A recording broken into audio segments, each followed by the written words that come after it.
Please excuse us, my mother-in-law said. My daughter is a men's student, and her studies keep her very busy. On the day of the engagement party, there was an empty seat on my husband's side.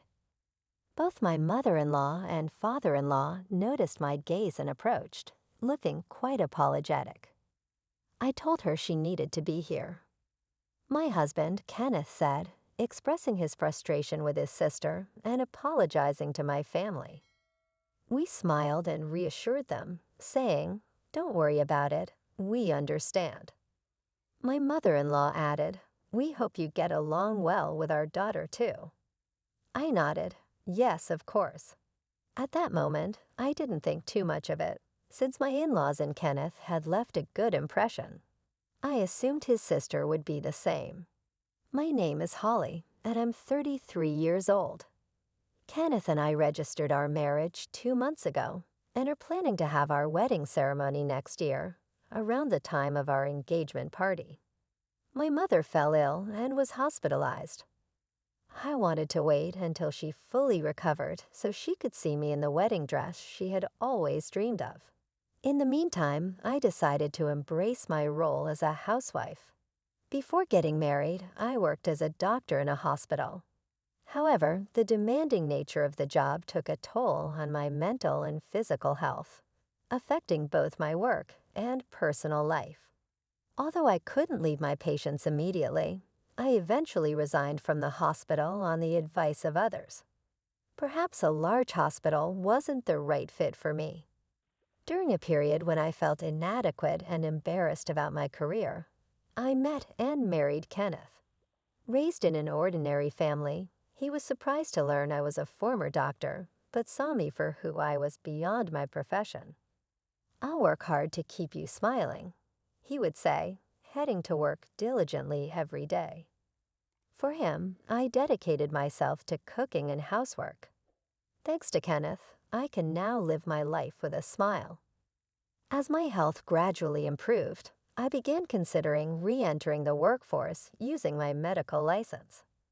However, in the midst of our happy life, one thing concerned me, my sister-in-law, whom I had never met. According to my in-laws, she's a busy math student.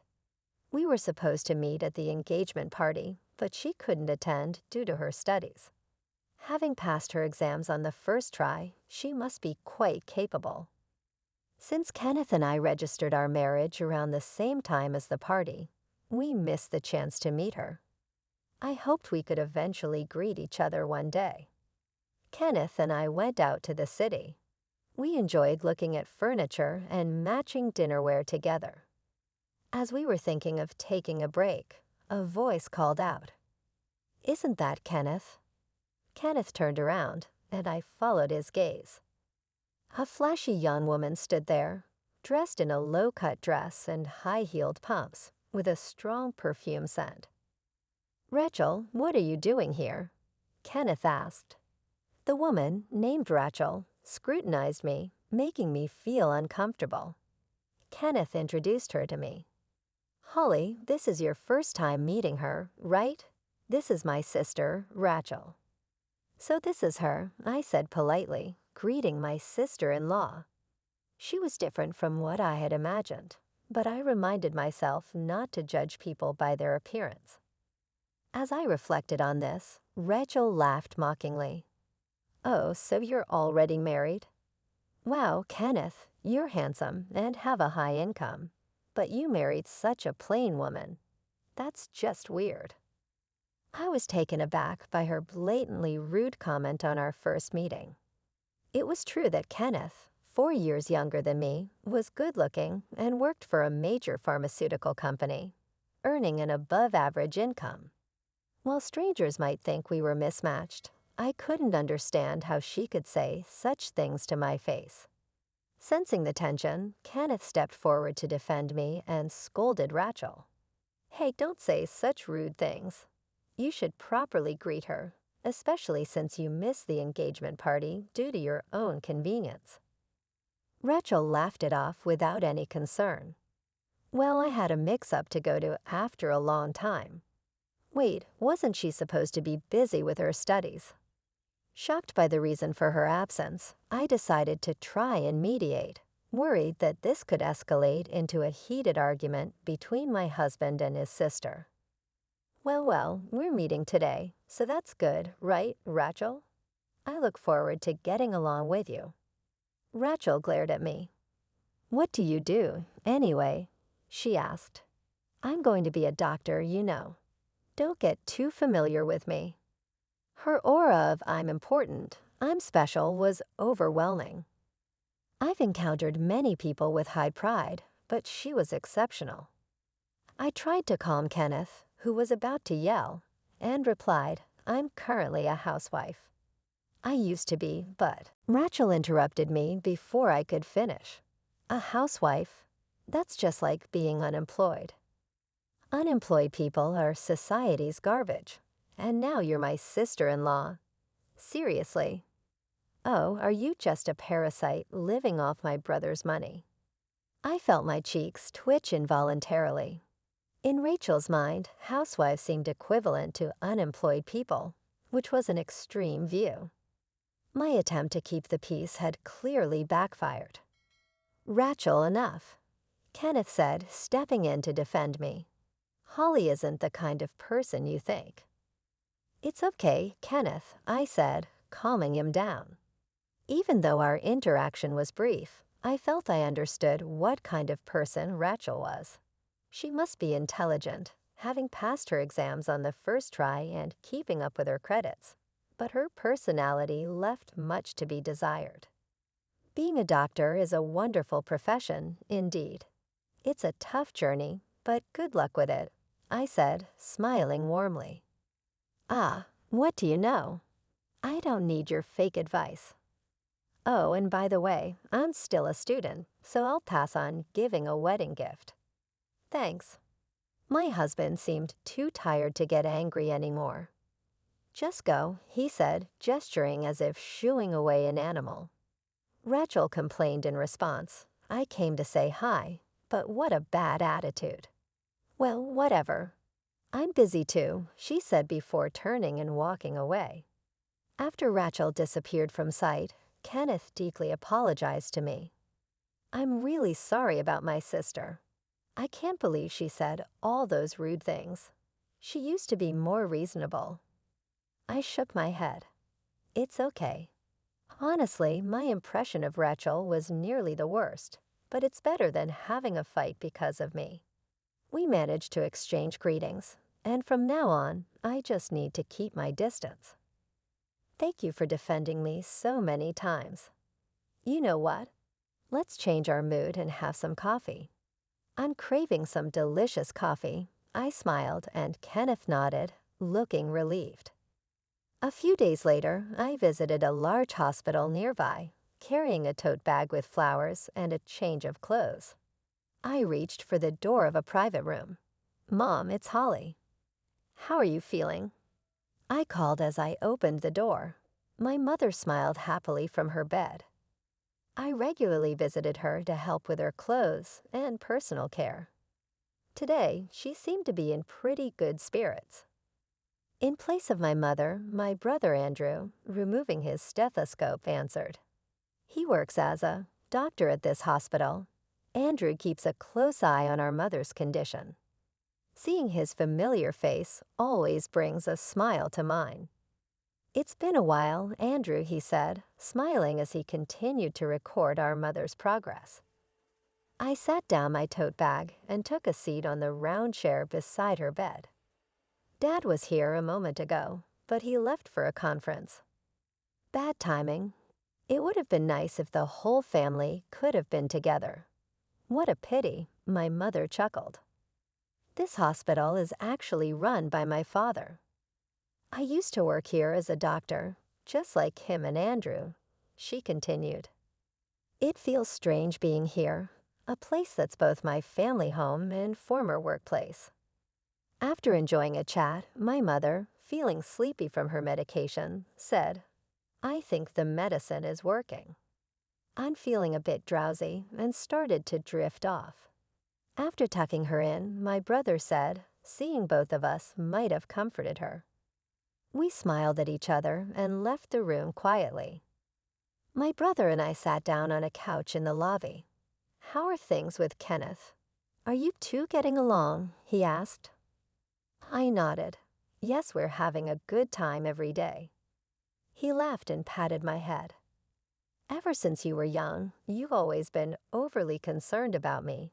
And that hasn't changed, even after my marriage. Everyone in our family was worried when you left the hospital. Meeting Kenneth was the best thing that happened to you. I think I've been able to recover because of Kenneth's presence." While we were chatting, a nurse called my brother away. "I'll be right back. Just wait here for a bit." I nodded and watched him go to attend to a patient. He's usually busy, second only to our father, the director. It's almost miraculous that we had time to chat. I would have been helping out at the hospital, just like my dad and brother, if things had been different. Feeling slightly gloomy, I sighed. "Hey, what's the unemployed Holly doing here?" A familiar loud voice interrupted my thoughts. I looked up to see my sister-in-law, Rachel, standing there, looking down at me with a malicious smile. Her emphasis on unemployed irked me, but I maintained a polite smile. "Hi, Rachel," I greeted. "I came to visit my mom today. You know, we're in a hospital, so it's better to keep your voice down." Feeling uncomfortable at this encounter, I inwardly groaned. Rachel ignored my subtle hint and continued to speak loudly. "Wow, your mom's hospitalized. I came here for clinical training today," Rachel said. From her attire, I had somewhat guessed that might be the case. It's not unusual, considering she's a med student at a nearby university. But I wish I hadn't run into her. Even so, her appearance was a bit off. I discreetly glanced at Rachel's outfit and couldn't help but feel dismayed, though not as extreme as the last time we met her. Her makeup was still flashy, and her loosely tied hair was casual. I wondered if she understood the need for a more professional appearance. When I worked as a doctor, I wore makeup too, but I always prioritized cleanliness and kept it subtle to avoid discomforting the patients. Doesn't anyone advise her on this? Glancing around, I noticed several medical students and doctors, many of whom were my former colleagues, looking pale and uneasy behind her. Most of these doctors knew me well, and the medical students, upon being whispered to, seemed to realize that I am the daughter of the hospital director. To them, Rachel must appear as a reckless med student offending the director's daughter, her loud voice disrupting the hospital's decorum. I tried to suggest moving elsewhere. "Rachel, please keep your voice down. It's disturbing." Rachel exaggeratedly sighed and interrupted me. "A woman like you, unemployed and catching a high-income man like my brother, must be a relief to your mother, right? I bet you're making him pay for your mother's hospital bills, aren't you? Just like a trashy family would." She smirked, making it seem like I was some sort of embarrassment in front of everyone. Her awful words shocked not only the nearby doctors and medical students, but also the passing patients who frowned. Being publicly called unemployed and having my innocent mother insulted was too much for me. Hey, enough is enough. One of the doctors, unable to stand it any longer, stepped in to stop Rachel, but she wouldn't listen. "She deserves to be spoken to like this," Rachel laughed. The doctor who intervened furrowed his brow at Rachel's remark and left muttering, "Your life is over, kid." Rachel seemed clueless about what that meant. Then my brother Andrew, who had finished his work, came back. Seeing the tension between Rachel and me, and sensing the strange atmosphere, he looked puzzled. "Ah, Andrew," Rachel's attitude changed drastically with his arrival, and I was taken aback. She was the epitome of putting on a facade. She changed her tone and started cozying up to my brother. I couldn't help but notice that even her facial expressions seemed to alter. Andrew is young, talented, and handsome, even from a sister's biased view. Being the successor to her father, he's quite popular. I instantly realized that Rachel was aiming for him. "Holly, what's going on?" Andrew asked, addressing me by name, to which Rachel glared at me. "Andrew, are you close with her?" she asked, her tone dripping with disdain. Calling the doctor at her training site by his first name was appalling. Andrew distanced himself from Rachel and casually replied, "Well, yes."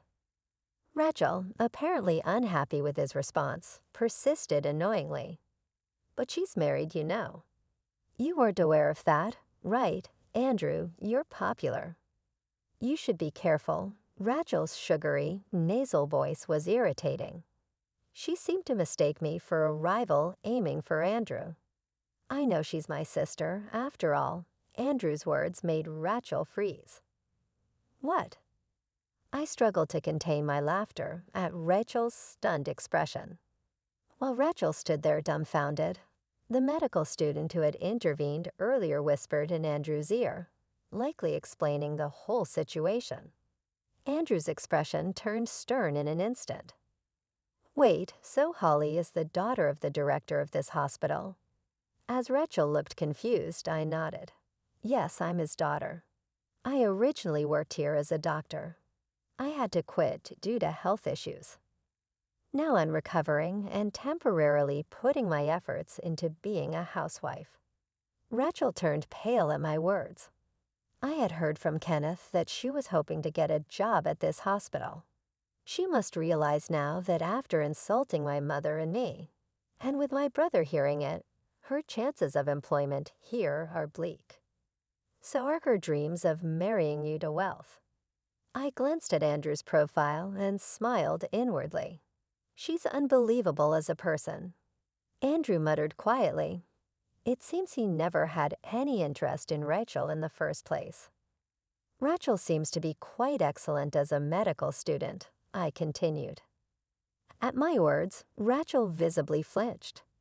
To easily label people as social garbage or below them, that's a problem, not just as a doctor, but as a human being.